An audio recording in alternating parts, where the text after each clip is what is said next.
Hello, everyone. Those were the last moments of the last Santa Cruz City Council meeting, Tuesday, January 9th at 3 a.m. in the morning. Welcome to a special Talk of the Bay and Moment of Truth combined production. I'm your host, Amy Chen Mills, and today we are interviewing one of the foremost Palestinian proponents for peace and mutual understanding, five-time Nobel Peace Prize nominee and author of the book I Shall Not Hate, Dr. Izzeldin Abuelaish. But first, this update on a war and local events that have divided not just this city, but cities, communities, families, and even political groups everywhere. The Moment of Truth team was at the last Santa Cruz City Council event, namely me. I was there from 3:30 p.m. until 11:30 p.m. for 8 hours. Little did we know the meeting would stretch on until 3 a.m. in the morning. At the time of the following interviews, I had counted 270 people in line to speak or observe at council chambers, and people kept coming.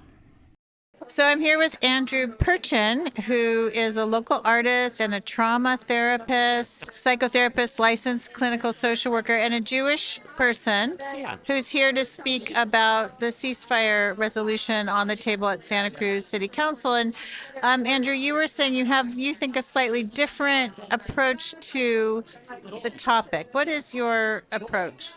Yeah, I guess I also want to say I belong and I'm a member of the congregation Hare Shemeno here in Santa Cruz. And I would say that I support both Israel and Palestine's right to exist. And I see that trauma is informing terrible, terrible policy. And I think trauma is also informing some poor judgment as I'm just imagining, if the city of Santa Cruz was bombed for 3 months straight and we weren't allowed food and water and electricity for that long, wouldn't we want other cities standing up and making ceasefire resolutions? Wouldn't that just be a very normal and healthy thing? And so that's my hope, that the city council passes that resolution. My take on it is that Israel and Jews and Palestinians are all much more safe when we care for one another and when we stop violence. It's very important that we isolate those on the extremes, which may include some pro-Palestinian people and definitely pro-Israel people, that we isolate that by good deeds, by ending the occupation of the territories, and by saying ceasefire now. And my hope is that our rabbinical leaders here will move in that direction as well. Can I ask you a question? Yeah. So when you say trauma is creating some terrible policy, tell me more about that, because that's something that I think when this war started, I just kept thinking, God, everybody's just in trauma and fear. Yeah. From an Israeli point of view, instead of pausing and just using defensive measures to stop the violence right there and taking care of burying the dead, Israel moved into the full-blown, way over the top bombing routine. Yes, out of protection, but that escalated and escalated and escalated. And it is very nuanced because Hamas is very powerful with the tunnels underneath there. However, a ceasefire resolution immediately, supported by the United States, would have been more helpful to our friend Israel than letting Israel continue. It's only empowering Hamas. It's only going to empower more martyrs, even if Israel can knock out this generation of Hamas. Trauma equals trauma equals trauma equals trauma on top of each other. And now we have traumatized Muslims, Palestinians, and Christian Palestinians. In addition, just more and more trauma. It's not going to be more safe. It's not going to stop anti-Semitism or Islamophobia. And so I support a ceasefire resolution here and there and everywhere. It's absolutely essential to say no. Thank you, Andrew Perchin. I'm with Jack Hain outside of City Council chambers, who is a local attorney and a Jewish resident of Santa Cruz. And actually, Jack is one of the few people here that I've met who is hoping to speak against the resolution. for ceasefire. Jack, can you tell me what your views are on this resolution in front of the Santa Cruz City Council? Well, it's ill-advised. I think that the ceasefire, as proposed, will in fact cause war rather than peace. It's based on the idea that both sides should be in place, left in place. And that's the problem of the cycle of violence that we've had for the past 75 years, is that people want to destroy Israel and are continuing to proclaim that goal after repeated battles and stops and ceasefires. So the only way to stop people who proclaim that they want to kill you is to make sure that they are soundly defeated and that it's not allowed to continue. So some people I've talked to are saying that, for example, with all the bombing in Gaza, like there will be more people who are angry with Israel, more terrorists created, more children who've lost parents, etc. What do you think about that thought? It's a matter of education. Since Israel was created, there's been continuous villainization of Israel. And meanwhile, these attempts to extinguish it are allowed to continue on and on and on.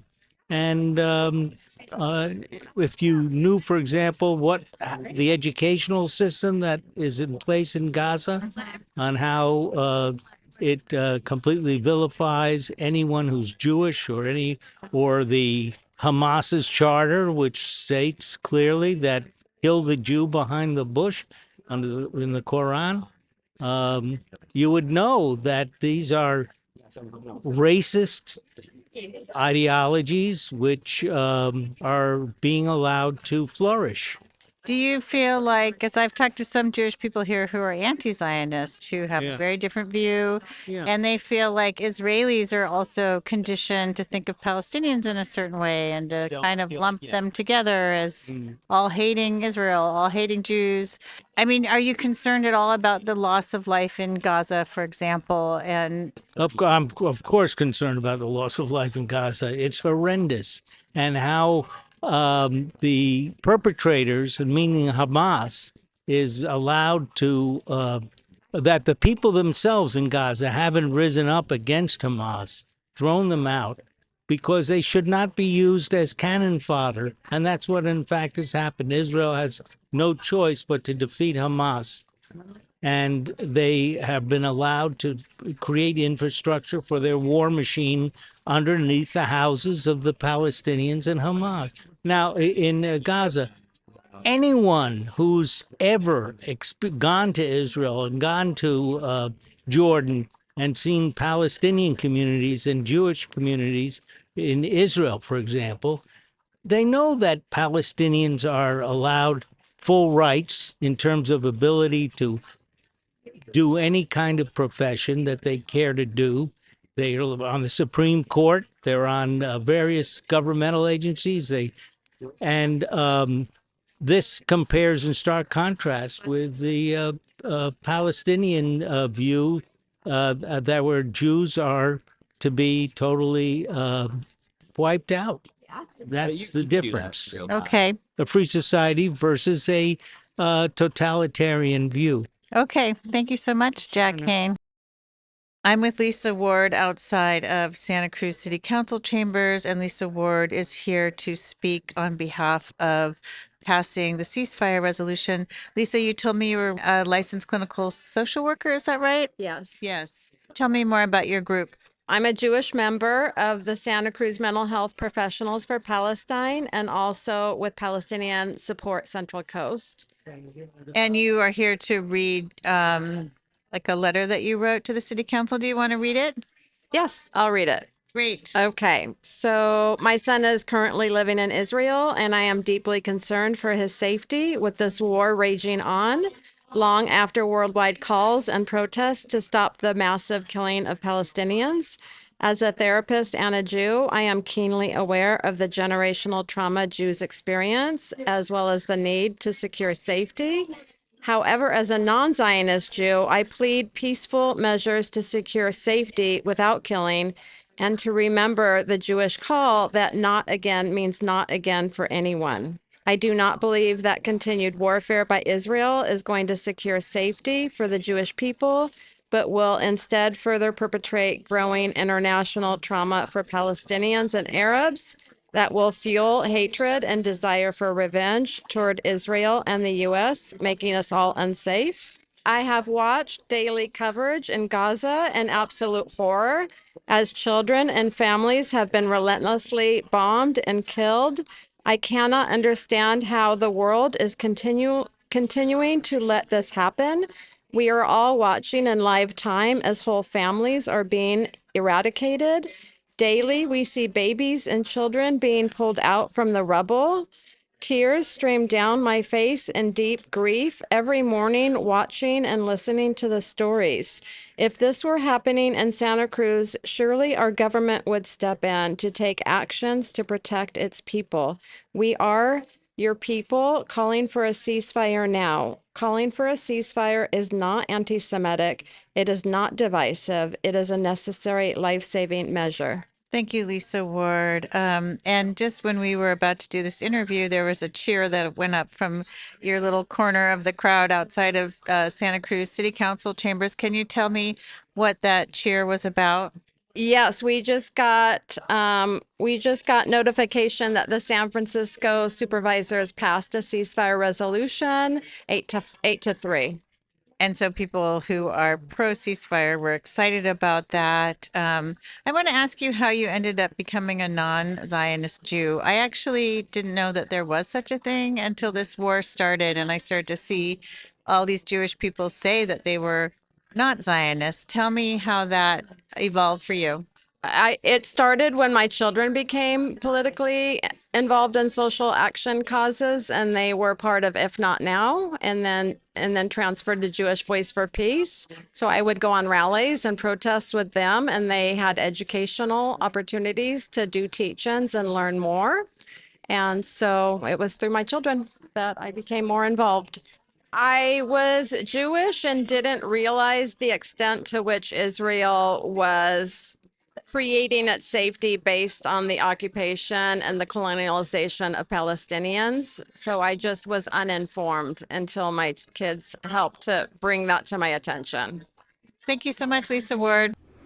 So that was the Santa Cruz City Council meeting on Tuesday, January 9th. This was when people were waiting outside to get in. The meeting would then start at 5 p.m. and last until 3 o'clock in the morning. As I said, I left at 11:30 p.m. and I was tallying the for and against votes for the ceasefire, against the ceasefire.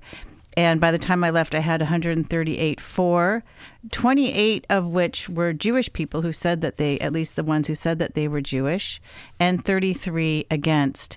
There was another organizer at the end of the night, you can see on the video, saying that they tallied 204 and 48 against. And I spoke to another Jewish organizer with the Palestine Solidarity Central Coast Group, Sylvie Stein, who said she was tallying very carefully, and she found 81% in support of the ceasefire resolution. Now, at the end of the evening, it was actually the early morning hours of 3 a.m., when the city council voted down the ceasefire resolution without any real discussion on the part of the people who voted this resolution down.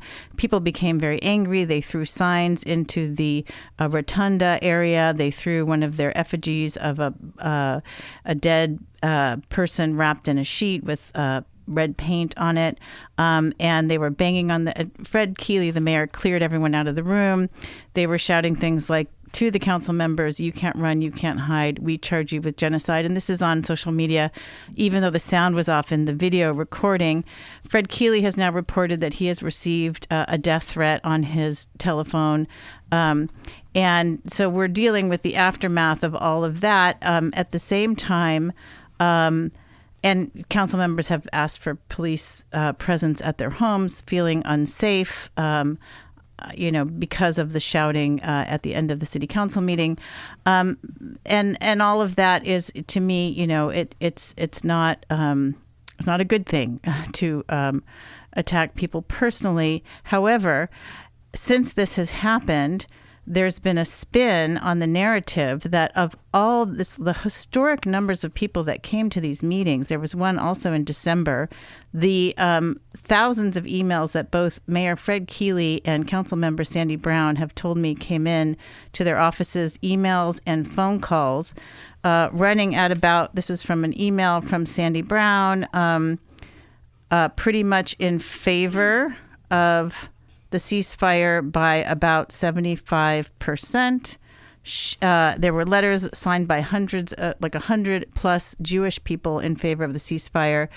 And now there's a spin from some people in our community that this was all set up by DSA. And I talked to people who were organizing this meeting. It was several different groups, and they were saying that DSA was not involved. And not that it would have been bad for DSA to be involved, but people are saying that this was scripted, that there wasn't so much support. And that's something, rewriting the story of what happened to me is definitely also not okay. So let's deal with the facts that we had probably historic numbers coming into these two meetings at the City Council. And we are going to be interviewing someone I am so pleased to have with us, Dr. Izzeldin Abuelaish. Are you there, Dr. Abuelaish? Thank you so much, Amy. As a Palestinian, we are waiting and we are calling the world to put an end to the occupation and to the killing and to the bloodshed of the human being, whether Palestinians or Israelis or anywhere in our world. So I would appreciate to focus on this issue. Yes, well, that's our plan going forward. I want to introduce you first. Professor and Dr. Izzeldin Abuelaish is a Palestinian-Canadian physician and internationally... Let us go ahead. Let us, Amy, go ahead with it. Go ahead to the interview. Never mind. Well, I do want to say important.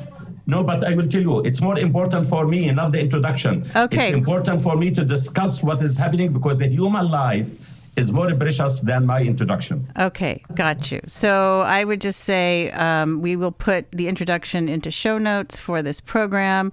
I know this is a very charged time right now for you, for everyone. I wanted you to hear what our community was saying so that you could possibly respond, because this is our local community and the things that they think. So I was hoping you might be able to respond to people who have been, let's say, opposed to the ceasefire resolution. I just also want to acknowledge that today is January the 16th. I believe this is the same day that 3 daughters of yours and your niece were killed on January 16th of 2009. Is that correct? Yes. Yes, and this was quite a while ago in a series of Israeli attacks on Gaza, and you have recently lost, as I was reading in news reports, 22 family members in Gaza. Is that correct? Yes. Yes.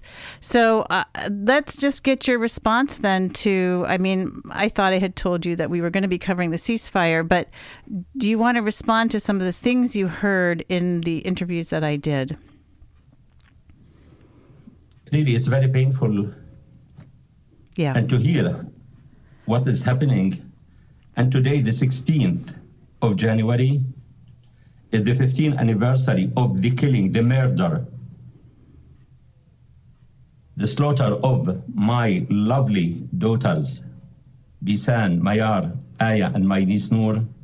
And of course, 31st of October, 22 members of my family were killed. Killing and it's important, the killing and the dead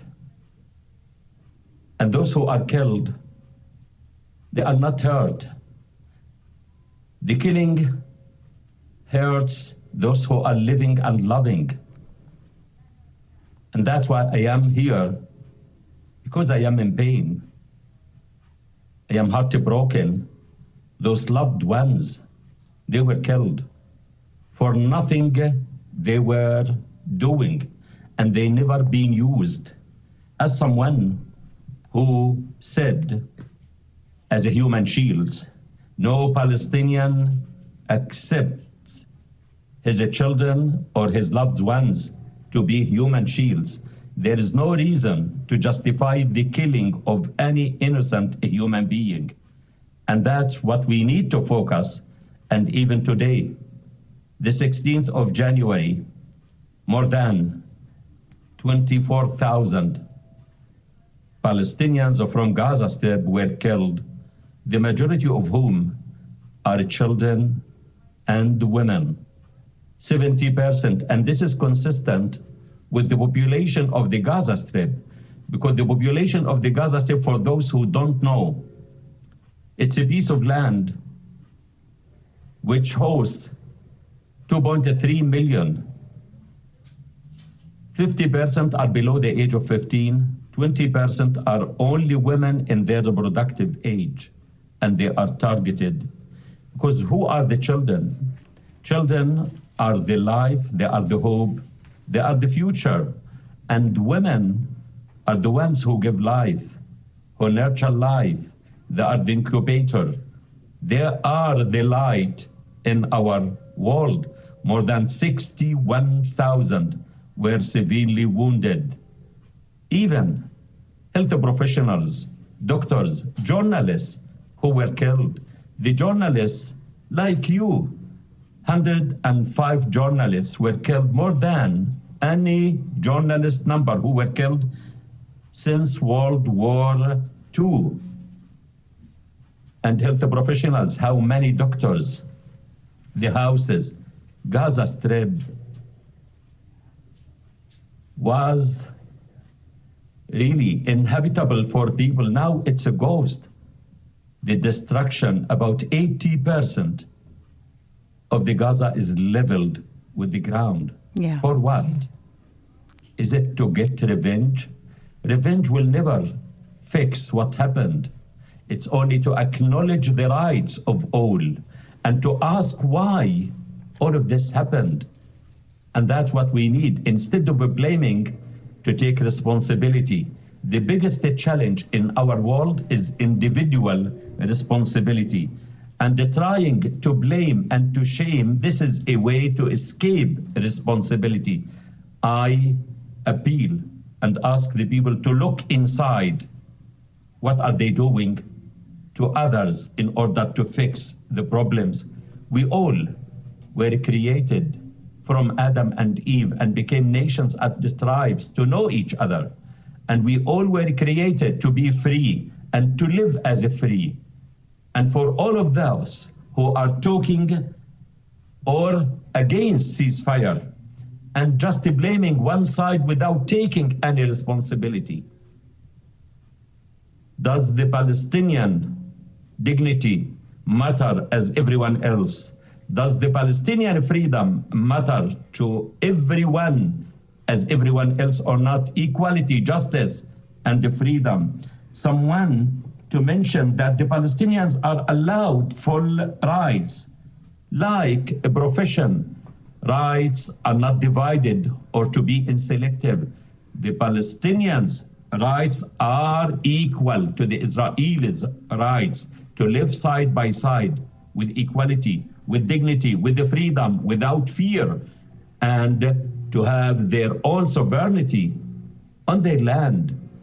And that's what we need. And that's what we need all of us to stand together, to advocate for. This is what is needed, not to establish something or to force the Palestinians to accept and to coexist with occupation. Occupation is not good for anyone. I want to equalize between the Palestinians and the Israelis. The Palestinians are occupied by the Israeli army, and their land is occupied. They're suffering intimidation and humiliation in the West Bank, and we are talking in a fragmented way. We are talking about what is happening in the Gaza Strip, but no one is asking what happened before October 7. I condemn the killing of any innocent human being. Any innocent human being, Palestinian, Israeli, Jordanian, Syrian, Canadian, American, anyone. But we need to ask why. The world wasn't created October 7. My daughters were killed 16th of January 2009. I was born as a Palestinian refugee in Jabalia refugee camp before October 7. My parents were kicked out, expelled from their homeland in 48. And we need to focus, what can be done? What can we do to prevent the triggers of the causes? As in medicine, we need to dig deeper and to ask why, not once, but 10 times why, and to have the root causes of the disease and to prevent it and to eradicate the disease, which guarantees the health, the safety, security, freedom, and dignity for all. And that's what is needed, not to focus on parts, because I heard all of them, and even some those who are against the ceasefire, to speak as if it is only about Hamas. Hamas doesn't represent the Palestinian people. Hamas is part of the Palestinian people as a faction and doesn't represent us. We have the Palestinian nation, the Palestinian people, and we have the Israeli people there. The Israeli administration, where the Israeli administration, the current Israeli administration, is the most right, fanatic, extremism government. What are they calling for? They are calling for the transfer and the end of the Palestinians. Even Israeli Prime Minister Netanyahu, what he said when approached to Palestinians, beat them up, not once, but repeatedly. Beat them up so it hurts so badly until it's unbearable. We are suffering on daily basis from intimidation. Rabbi Eli bin Dahan, what he said, Palestinians are beasts, they are not a human. Even Netanyahu, what's her name, the Israeli Minister of Culture, Miri Regev, I am happy to be a fascist. Netanyahu, we must defend ourselves against the wild beasts. Imagine someone to call, this is incitement. This will lead to hatred. It's not going to lead to any way. It creates more bloodshed, more animosity, more hatred. It's provoking. And even Ayelet Shaked, what she said, they should go, as should the physical homes in which they raised the snakes. Otherwise, more little snakes will be raised there. And that's what is happening. So many. Okay, wait, hang on. What are you? To you. So these are incitements. I would reflect and ask all of those who are against ceasefire and to look inside and to prevent this incitement, and all of us to come together to work, to understand that we have no other way than to live as equal neighbors with the freedom, with the equality and safety and security. Dr. Abuelaish is the author of the book, I Shall Not Hate. We will be right back to talk to Dr. Abuelaish about the situation in Gaza, in Israel, in Palestine, right after this break.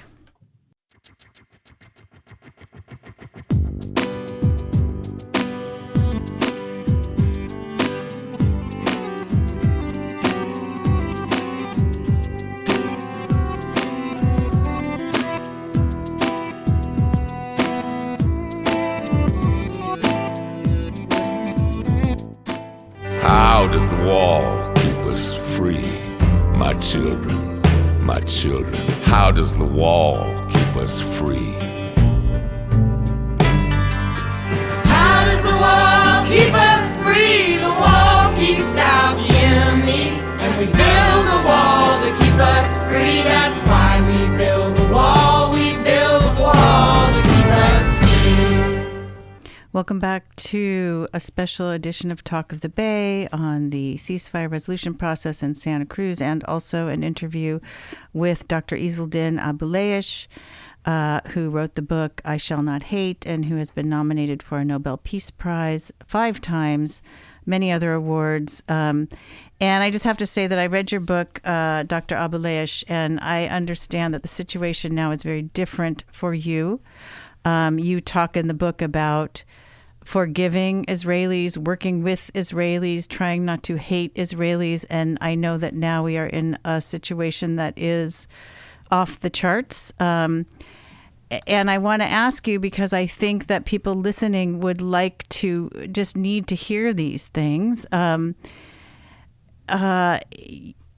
When people talk about the attacks by Hamas on October 7th, I know, because I know people, I have people in my family who are Israeli, who live in Israel.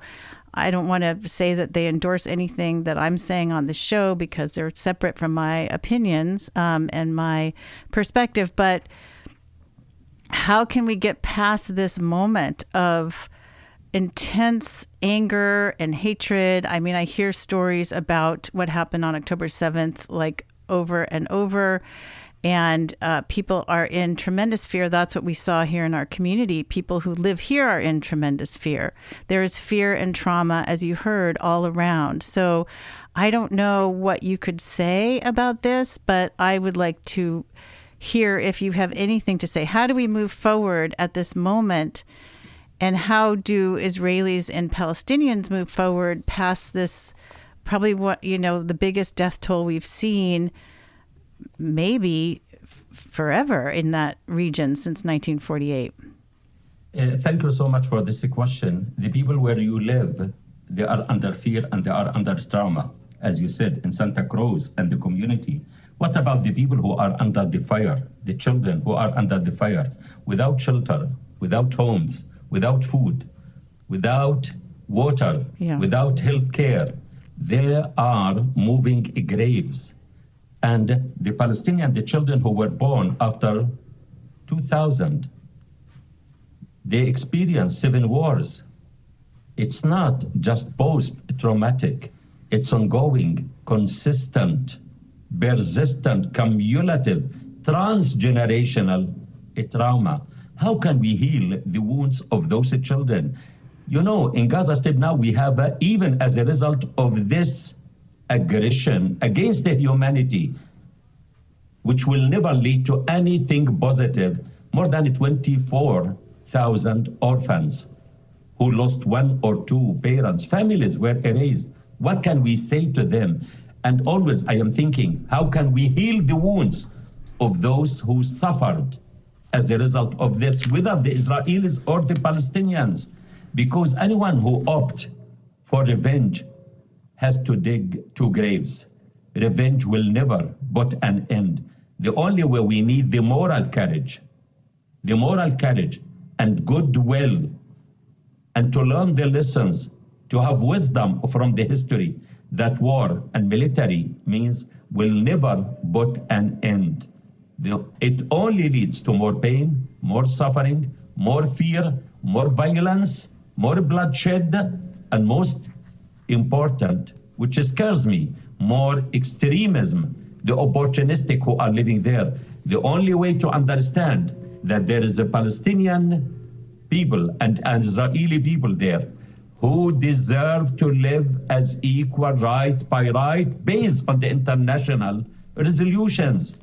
I want to ask you, Amy, would you accept to live inferior to others? You've asked me this before, and my answer is always no. Okay, so your dignity is equal to others. Your freedom is equal to others. And that's what I urge all. To work for the freedom, equality, justice, dignity, and rights for all, Palestinians and Israelis. And I guarantee for them, and to guarantee to them that this is the guarantee for long, stable, sustainable peace. Someone you asked, he is talking about education. Education is important in order to educate the people. He spoke about even education of Palestinians in the Gaza Strip, that Hamas all of the time. And that's what he mentioned, Ed. What about the religious schools and the religious leaders who are teaching, even the national educational system? There is no unified national educational system in Israel. I don't want to blame. We need to unify. We need to understand, even if it is diverse, but we need to teach them that the people are equal and they deserve to be equal. As I used to work in Israeli hospitals, I worked there. When I deliver babies, we deliver them equally and free. Muslims, Jewish, Christians, Druze, Bedouins, not based on their ethnicity or religion, but once they step outside the border, they start the process of discrimination based on the name, the color, the ethnicity. We need to overcome these barriers and to equalize between people. It's for once we need to humanize, not to politicize. And that's what we need. That's the guarantee for a long-lasting, stable, sustainable peace and life for all. And to focus on the commonalities between us. There is a lot of commonalities between us as Palestinians and Israelis, and not to politicize the religion.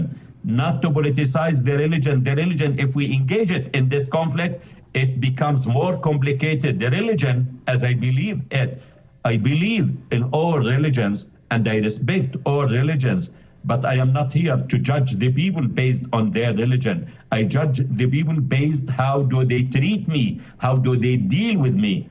And that's what we need to deal with all, with respect, with dignity and equality. And that's what the people sometimes, they mention the word peace. Peace is not a word. We talk about it. Even the people, they lost faith in it. Peace is not a word. It's not a concept. Peace is a way of life, someone who believes in it. Peace is a relationship between people and between the environment and us, between us and the earth and the air we breathe. And there are certain means to achieve peace.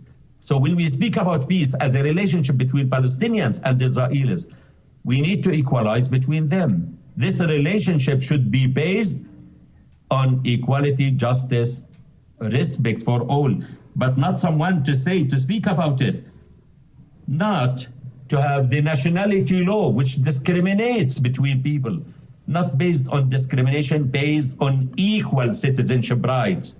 And that's, you are in the States, whatever your religion is or your background, you are equal citizen to anyone in the States, not based on your religion or your name or your color. So one of the things that I think that this person was trying to express from his perspective was that there's a fear that Palestinians, people start saying, okay, it's all Palestinians, are somehow affiliated with Hamas or hate the Israelis. And you're someone who actually worked in hospitals with Israelis. And you talk about being in a hospital is a place where humanity can be discovered, where people are treated without racism and as equals. You also worked at an Israeli farm where you found, you had these different paradoxical experiences where on the one hand you were in Gaza and being attacked often by the IDF, and then you were working on this farm with that you were hired by Israelis who were kind to you and who you went back to see after many, many years, who embraced you.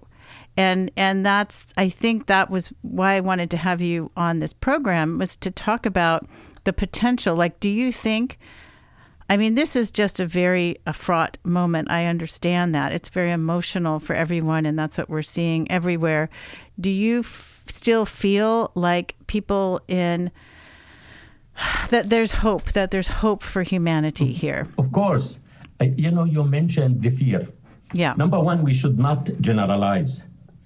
I never generalize. I can say all the Americans, all the Palestinians, all the Israelis, I deal with people as individuals. Even we call it, your fingers are not the same length, and your children, they are not the same. So we should not generalize to say all of the Palestinians, they are supporting this faction or the other. And I don't want to go into this argument to blame the other. Blaming, as I said, it's a way to escape responsibility. Yeah, and you talk about that. You talk about that quite a bit in your book. I just want you to know that because you talk about, everyone should take responsibility on the Hamas side or the Gaza side, and also not the Gaza side, and that's the problem. We are dealing, as I mentioned it to you, are dealing with in a fragmented way.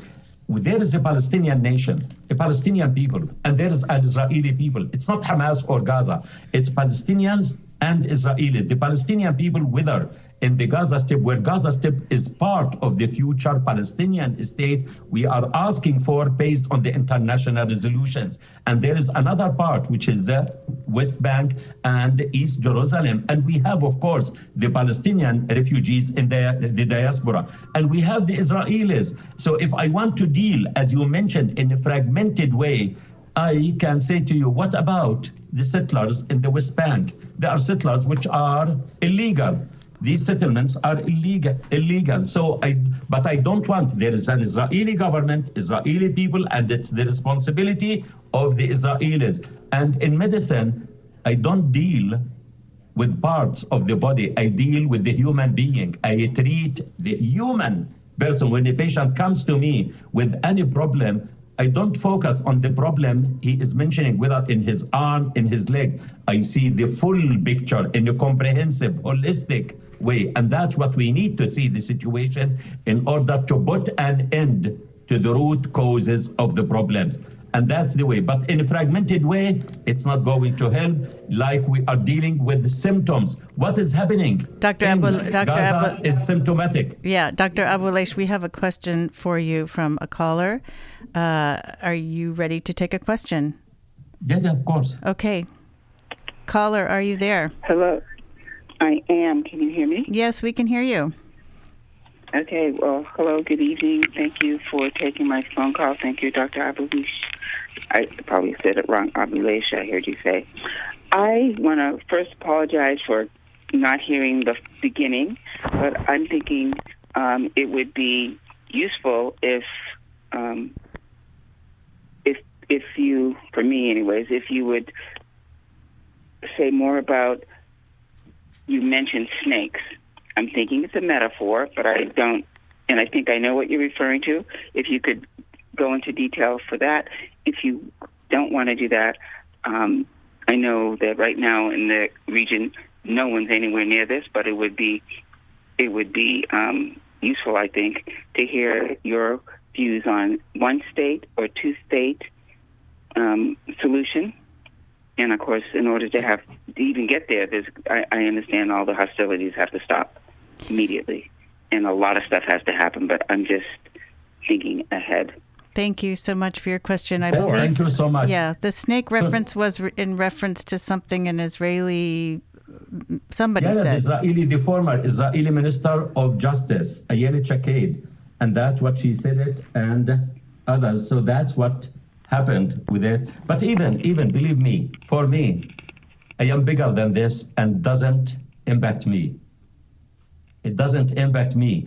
If the people, they go down, I have to go up and not to be taken down. This is important. She asked me about one state or two state solution. This question should be directed to the Israeli government. What do they want? To define their borders. It's the only country which has no defined and identified borders. So it's up to the Israelis. If they want to have two-state solution, and we have the path based on the international resolutions, where Israel is a member of the United Nations, which is recognized by the world, and we need to have order in this world. So either two-state solution to go to implement it and to move ahead with it. And we as Palestinians, we accepted the two-state solution based on the international resolutions within the borders of 1967 and East Jerusalem as the capital of Palestine. And of course, satisfactory solution for the right of the return. Or other than that, and when you look at it, the two-state solution, who killed it? We need to ask, who killed it? Israel every day, even during this aggression and this war, Israel, they declared and they announced expansion of the settlements. Still, till now, they are continuing building in these settlements. So they are killing it more and more. So if they accept two-state solution, they have to take responsibility to implement it. If not, the one-state solution with equal citizenship right. And personally, I would accept to be side by side, and whoever will be there leading the country for all equal citizenship right. And I believe we are so close to that. It's the only guarantee. And we lived as Palestinians and Israelis in the historical Palestine. Palestinian Jews, they lived there. And even the Jewish Egyptians, they lived in many countries. So this can be the guarantee. I believe there is hope.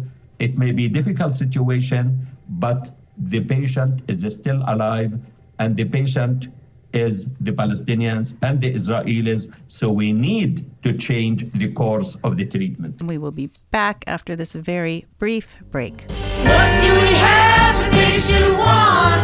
We have a wall to work upon. We have work that they have none, and our work is never done. My children, my children, and the war is never won.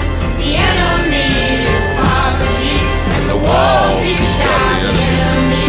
And we build a wall to keep us free. That's why we build a wall. We build a wall to keep us free. Welcome back to a special edition of Talk of the Bay, produced by the Moment of Truth team. We are talking to Dr.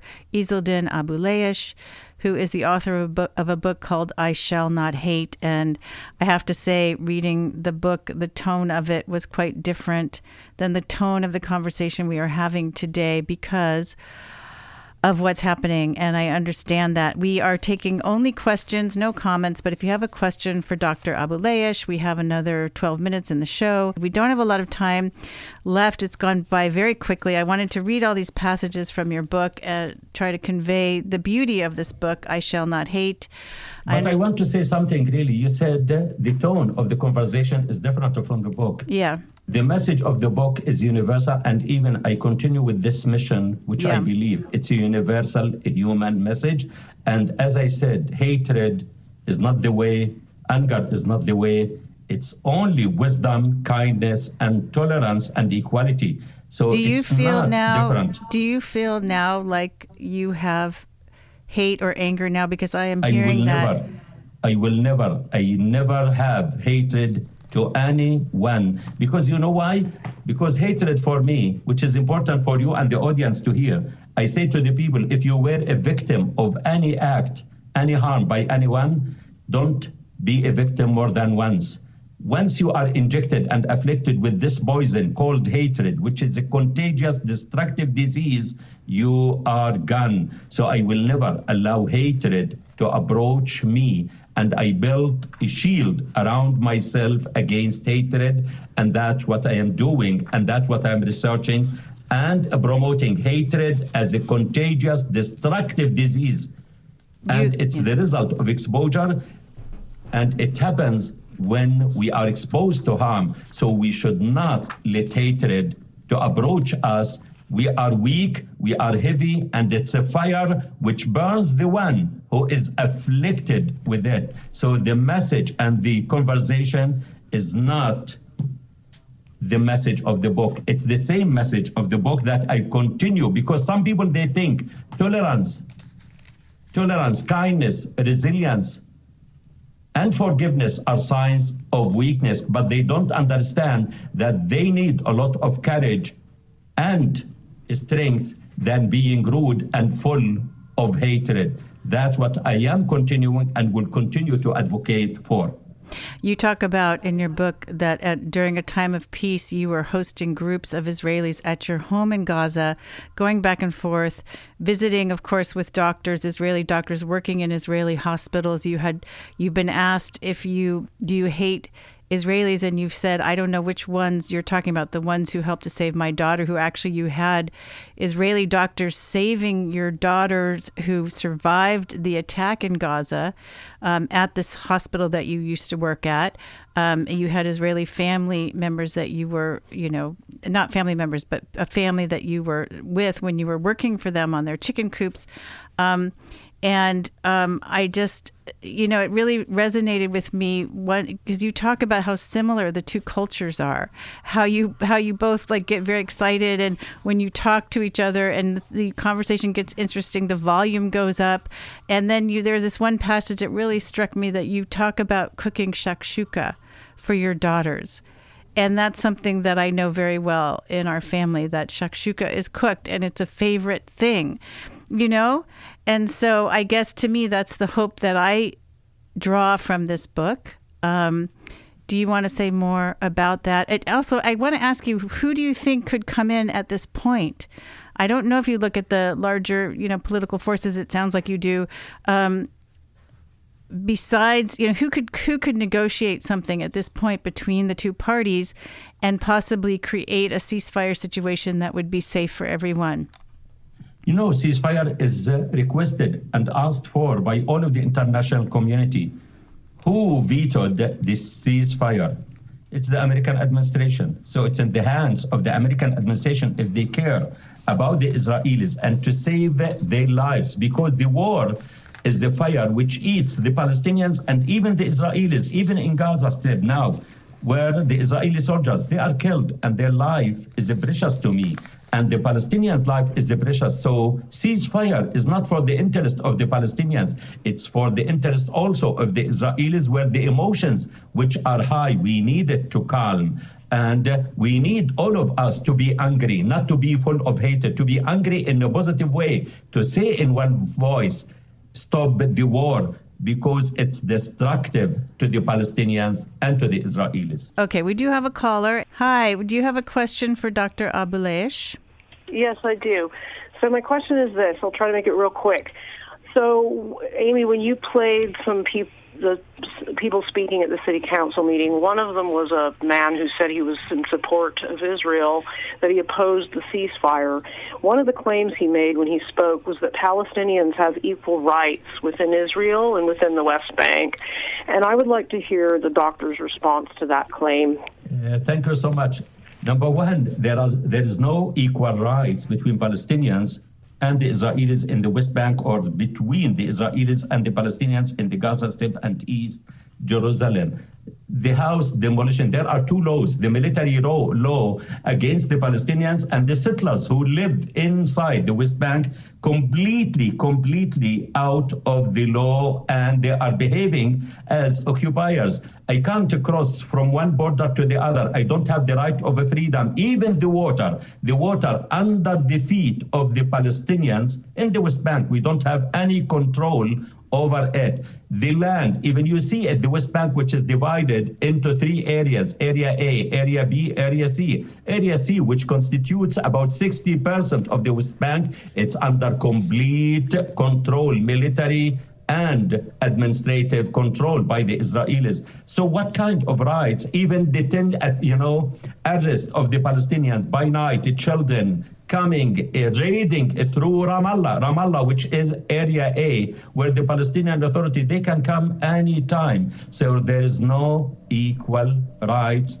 and that's what we want to speak about it. This myth to speak about Palestinians, they have allowed for rights of a profession or work in Israel. This is not. The rights are comprehensive, not fragmented, not in a selective way. So they are not equal. And that's the message we need to take to equalize between Palestinians and Israelis. Okay, we also have an emailed question, and you're going to have about maybe 2 minutes to answer this question. I'm sorry, we're getting to the top of the hour. This question is from Paula Leroy. How do you deal with the grief of seeing what is going on today in Gaza, your own losses, and this is from the writer, almost 100 years of oppression, humiliation, death, and displacement. Thank you. Thank you for this question. Number one, I am a person of faith. And for me, my daughters, I know, as I said, they are alive, and I have a moral responsibility, and I swore to God and to my daughters, I will never give up. I will never forget. I will never rest or relax till I meet them one day. And my responsibility that their holy souls and the loved ones that we lost, the holy soul should be infused into a vein of hope for the future generations, Palestinians and Israelis, to live side by side with equality, with justice, with dignity and freedom. And that's what I am committed to, in order to take this gift when I meet my daughters, to say to them and my loved ones that your holy souls and noble blood wasn't waste. And that's what keeps me moving forward. I feel like we should almost end on that note, but I do have this other question for you. You've had a lot of Israeli friends in the past, and I wonder if you are talking to anyone who is Israeli at this time, and are you working on anything that would contribute to peace at this time? You know, I have friends in the past, in the present, and in the future. Friendship is not ending, and that's what I said.